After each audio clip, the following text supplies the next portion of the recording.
പ്രശാന്തേട്ടായി നമുക്ക് മെനഞ്ഞാന്നൊരു ബന്ധുണ്ട്, ഭാരത് ബന്ദ്. പക്ഷെ കേരളത്തിൽ അത് ബാധിച്ചില്ല. സാധാരണ കേരളത്തിലാണ് ഇത്തരം ബന്ധുകളൊക്കെ ആളുകൾ ആഘോഷപൂർവ്വം കൊണ്ടാടുന്ന നമ്മൾ കണ്ടിട്ടുള്ളത്. പക്ഷെ കേരളത്തിൽ സാധാരണ ഒരു ദിവസം പോലെ തന്നെ കടന്നു. പക്ഷെ മറ്റ് സംസ്ഥാനങ്ങളിലൊക്കെ വ്യാപകമായ ആക്രമണം ഉണ്ടായി. ആ ബന്ദിൻ്റെ ആക്രമണത്തിൽ പലർക്കും പലതരത്തിലുള്ള കുഴപ്പങ്ങളൊക്കെ സംഭവിക്കുകയൊക്കെ ചെയ്തു. അപ്പോൾ ഈ ബന്ദ് യഥാർത്ഥത്തിൽ അതിൻ്റെ ലക്ഷ്യം എന്താണ്, ആരാണ് ഇത് ആഹ്വാനം ചെയ്തത് എന്നുള്ളതിനെക്കുറിച്ചൊക്കെ നമുക്കൊരു വ്യക്തത വരുത്തേണ്ടതുണ്ട്. Confederation of Dalit and Adivasi association, പുതിയൊരു സംഘടന, അവരാണ് ആഹ്വാനം ചെയ്തത്, ബന്ദിന് ആഹ്വാനം ചെയ്തിരിക്കുന്നത്. അതായത് ഇതിൻ്റെ ഉദ്ദേശം എന്ന് പറഞ്ഞാൽ ഇതൊരു തുടക്കമാണ്. നേരത്തെ ഒരു കർഷക സമരം ഇവിടെ ഉരുത്തിരിഞ്ഞ് വന്നില്ലേ, അതുപോലെ ഒരു പ്രക്ഷോഭത്തിനൊരുങ്ങി ചില ആൾക്കാർ സംഘടിക്കുന്നതിൻ്റെ ഒരു തുടക്കമെന്നാണ്. ഇത് അടുത്ത പാർലമെൻറ്റിൻ്റെ ശീതകാല സമ്മേളനത്തിൽ വീണ്ടും പ്രക്ഷോഭത്തിലേക്ക് വരും. ഈ ആദിവാസികൾ സംഘടിക്കുന്ന എന്തെങ്കിലും കുഴപ്പമുണ്ടോ? അവർക്ക് ഒന്നുമില്ല. ആദിവാസികൾ സംഘടിക്കുന്നതിന് കുഴപ്പമുണ്ടോ എന്നുള്ളതല്ല. കാരണം ഇവരുടെ മുദ്രാവാക്യവും ഇവരാവശ്യപ്പെട്ടേക്കുന്ന കാര്യങ്ങൾ ഒരിക്കലും നടത്തി കൊടുക്കാൻ പറ്റുന്നതല്ല. കാരണം കഴിഞ്ഞ 7 ബെഞ്ചാണെന്ന് തോന്നുന്നു, സുപ്രീം കോടതിയുടെ ഒരു വിധിയുണ്ട്, ന്യായമായ ഒരു വിധി. OBC SC/ST വിഭാഗങ്ങളുടെ സംവരണം, അതിനകത്തുള്ള വീണ്ടും അല്ലെങ്കിൽ അതിനകത്ത് വീണ്ടും അതിനെക്കാട്ടി ദാരിദ്ര്യം അനുഭവിക്കുന്ന ഉപജാതികളുണ്ട്. അവരെ കൂടി പരിഗണിക്കുന്നതിനുള്ള അധികാരം അതാത് സംസ്ഥാനങ്ങൾക്കുണ്ട്. ഇപ്പം നമ്മുടെ ഇവിടെ തന്നെ എത്ര ജാതി ഉപജാതി ഉണ്ടെന്നുള്ള കാര്യം ജോൺ പരിശോധിച്ചാൽ മനസ്സിലാവും. ഓരോ ജാതിക്കകത്ത് ഉപജാതിയുണ്ട്, പറയുന്നത് മനസ്സിലാവുന്നുണ്ട്. UP എന്ന് പറഞ്ഞാൽ ജാതികളുടെ പെരളിയാണ്. കാരണം ദളിതൻ്റെ വീട്ടിൽ കയറ്റാൻ പറ്റാത്ത അതിദളിതനുണ്ട്. അതുപോലെ ഓരോ വിഭാഗത്തിനകത്തും ഈ OBCക്കകത്ത് തന്നെ പല കാര്യങ്ങളുണ്ട്. അതിവിടെ പറയ സമുദായത്തിനകത്തുണ്ട്. ചിലരുടെ വീട്ടിൽ നിന്ന് മറ്റൊരു കല്യാണം കഴിക്കത്തില്ല, ജാതിക്കകത്ത് ഉപജാതി. അപ്പം ഈ ജാതിക്കകത്ത് തമ്പുരാക്കന്മാരുണ്ട്, ഒരേ ജാതിക്കകത്ത് തന്നെ.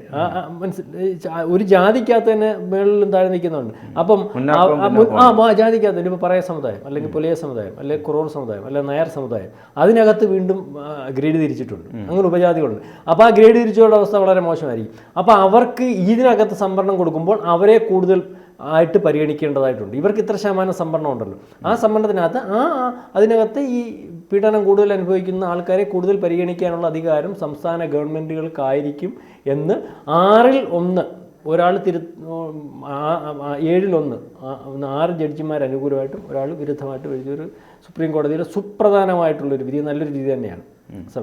അപ്പോൾ ഇത് മാറ്റണം. റൂൾ 9 എന്ന് വെച്ച് കഴിഞ്ഞാൽ കോടതികൾക്ക് സംവരണ കാര്യങ്ങൾക്കകത്ത് ഇടപെടാൻ പറ്റാത്ത രീതിയിലേക്കുള്ള നിയമം സംവിധാനം പാർലമെൻറ്റ് ഒരുക്കി കൊണ്ടുവന്ന് ഇത് നിർത്തലാക്കി തരണം. അതാണ് ആവശ്യം. സമര പരിപാടികളുമായിട്ട് മുന്നോട്ട് പോകും. അപ്പം ഇതിനകത്ത് നമ്മൾ കൂട്ടി വായിക്കുമ്പോൾ ചില കാര്യങ്ങൾ നമുക്ക് മനസ്സിലാവും. ജാതി സെൻസസ് ഇത് വളരെ കാലം തൊട്ട് ഒരു 6-7 കൊല്ലം തൊട്ട് ഇങ്ങനെ അവിടെ ഇവിടെ പറഞ്ഞ് അവിടെ പറഞ്ഞ് ഇവിടെ പറഞ്ഞ് അവിടെ പറഞ്ഞ് അത് വേണം. ബീഹാറിൽ വന്നു ആ ജാതി സെൻസസ്, ജാർഖണ്ഡിൽ വന്നു ആ ജാതി സെൻസസ്. അന്ന് ലാലു പ്രസാദ് യാദവ് ഇന്ത്യയും മുന്നണിയുടെ കൂടെ വന്നപ്പോൾ അതിന് ശക്തി പ്രാപിച്ചു. ഇപ്പോൾ അത് വീണ്ടും താത്തു വെച്ചിട്ടുണ്ട്.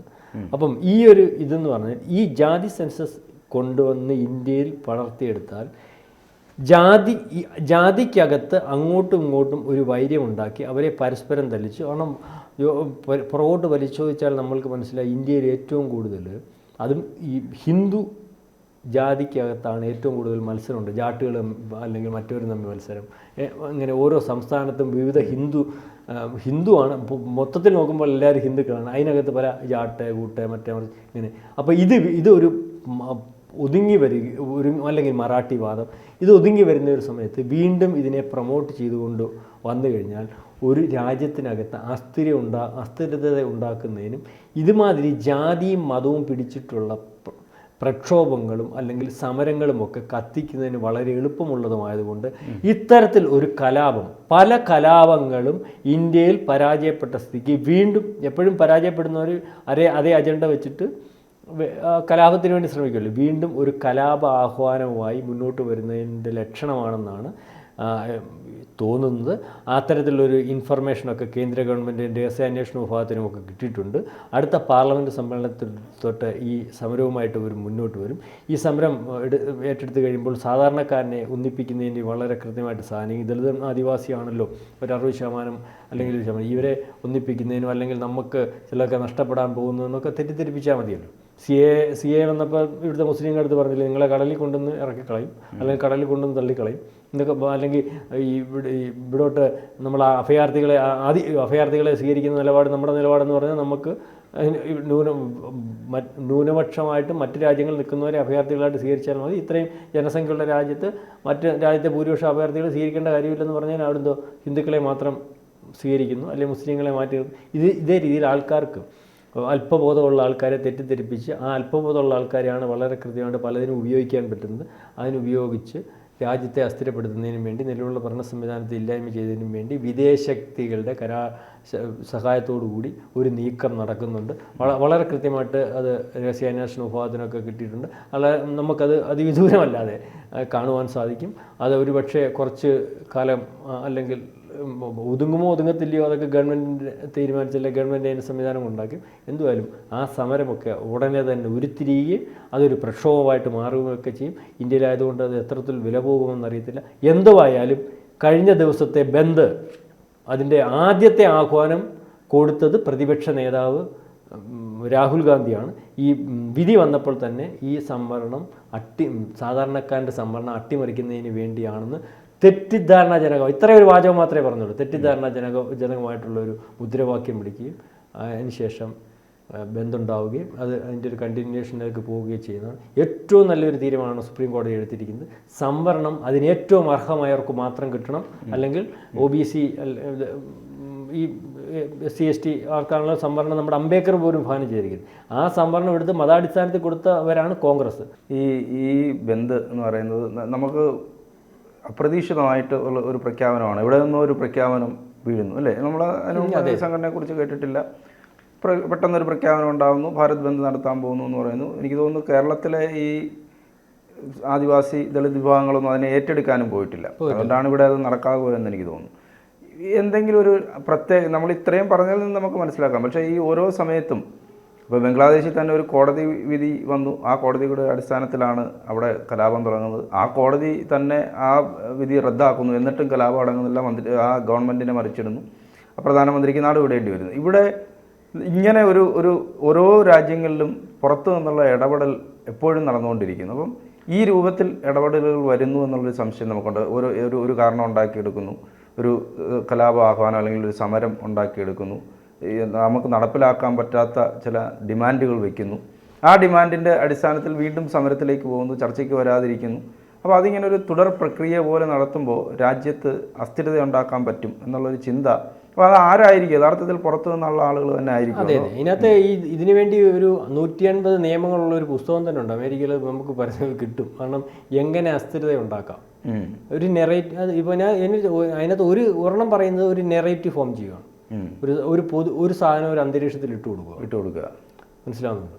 ആ സാധനം ഏറ്റുപിടിക്കത്തക്ക രീതിയിൽ അന്തരീക്ഷത്തിലോട്ട് ഒരു പ്രത്യേക സാധനം ഇട്ട് കൊടുക്കുക. ഇപ്പം അതിന് ഉദാഹരണമായിട്ട് ഞാൻ പറഞ്ഞുതരാം, എല്ലാവർക്കും മനസ്സിലാവുന്ന ഒരു കാര്യം ഞാൻ പറഞ്ഞു. BJPയുടെ ഒരു ബുദ്ധിപരമായ നീക്കമായിരുന്നു കേരളത്തിൽ ഈ ബീഫ് നിരോധനം. ശരിക്കും പറഞ്ഞാൽ BJPക്ക് മുമ്പേ 20 സംസ്ഥാനങ്ങളിൽ കോൺഗ്രസ് ബീഫ് നിരോധിച്ചായിരുന്നു. അപ്പം 4-5 സംസ്ഥാനങ്ങളിൽ ബീഫ് നിരോധിക്കാൻ പോകാമെന്ന് പറഞ്ഞുകൊണ്ട് ആ സാധനം എടുത്ത് അന്തരീക്ഷത്തിലോട്ട് ഇട്ട് കൊടുത്തു. ബീഫ് നിരോധനം.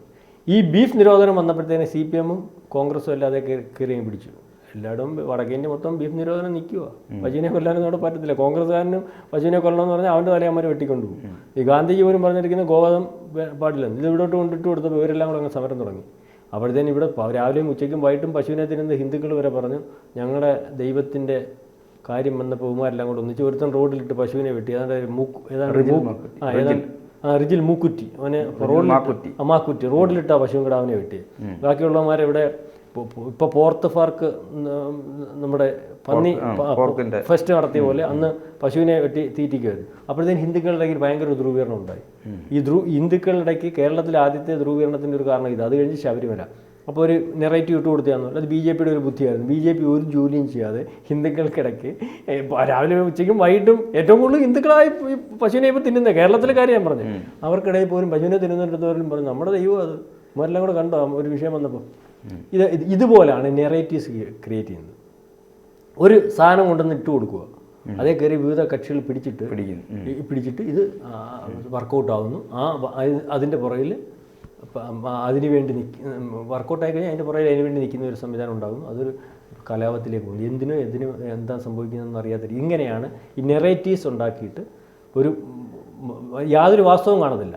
ഒരു മുദ്രാവാക്യത്തിൻ്റെ പുറകിൽ ആളുകളെ അജ്ഞതയുള്ള ആൾക്കാരെ സംഘടിപ്പിച്ചാണ് കലാപങ്ങൾ ഉണ്ടാക്കുന്നത്. അപ്പോൾ അത്തരത്തിലുള്ള കലാപങ്ങൾ വളരെ കൃത്യമായിട്ട് നമ്മൾ എന്ത് നിയമം എത്ര മര്യാദയ്ക്ക് എടുത്താലും ഇവിടെ അതിൻ്റെ പുറകിൽ കുഴപ്പമുണ്ടെന്ന് കണ്ടെന്ന് ഇത്തരത്തിലുള്ള കലാപാഹ്വാനങ്ങളും ആ കലാപത്തിൻ്റെ CA സമരം അതിനകത്ത് ന്യായം എന്തോന്ന് അറിയത്തില്ല. വളരെ കൃത്യമായിട്ട് എല്ലാവരും വിശദീകരിച്ചിടയ്ക്ക് ആരും സമ്മതിക്കത്തില്ലല്ലോ. ഏറ്റവും അവസാനം കർഷക സമരം എന്ന് പറഞ്ഞാൽ ഇത്രയും നല്ലൊരു ബില്ലില്ലെന്ന് ലോകം അംഗീകരിച്ച ഇവിടുത്തെ കർഷകരെ നമുക്ക് നിർത്താൻ പറ്റുമോ? CPM ഉൾപ്പെടെയുള്ളവർ അതിനെതിരെയല്ലേ തന്നെ. അങ്ങനെ ഇതിനൊക്കെ വളരെ കൃത്യമായിട്ട് വലിയ ഫണ്ടിങ് ഉണ്ട്. ജോൺ അതിന് നേർന്നു കൊടുക്കുന്ന ജോണിൻ്റെ അക്കൗണ്ടിൽ കോടികൾ വരും. ഇവിടുത്തെ ഇന്ത്യയിലെ അക്കൗണ്ടിലായിരിക്കണമെന്നില്ല, വിദേശ അക്കൗണ്ടിലായിരിക്കും. അപ്പോൾ ആൾക്കാരെ തെറ്റിദ്ധരിപ്പിച്ചുകൊണ്ടിരിക്കും. കാരണം ഇത് വായിച്ചു നോക്കി എവിടെയും ഗവൺമെൻറ്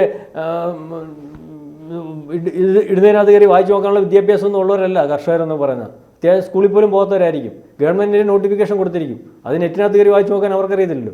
അവരെ ഇത് കാര്യങ്ങൾ മനസ്സിലാക്കുന്ന അവരുടെ ചില നേതാക്കന്മാരും അവരുടെ ചില വട്ടം നിൽക്കുന്ന ആൾക്കാരും ആയിരിക്കും. അവരിങ്ങനെ തെറ്റിദ്ധരിപ്പിച്ചുകൊണ്ടിരിക്കും. ഇവരെ സമരത്തിന് ഇറക്കാൻ പാടില്ല. അവർക്ക് ഭക്ഷണവും ഏറ്റവും വലിയ കാര്യം, അല്ലെങ്കിൽ തൊഴിലായിട്ടും വലിയ ഇത് നഷ്ടപ്പെടുന്ന കാണുമ്പോൾ ജീവൻ പോയാലും കുഴപ്പമില്ല, ഞങ്ങൾ സമരം ചെയ്യാമെന്ന് പറയും.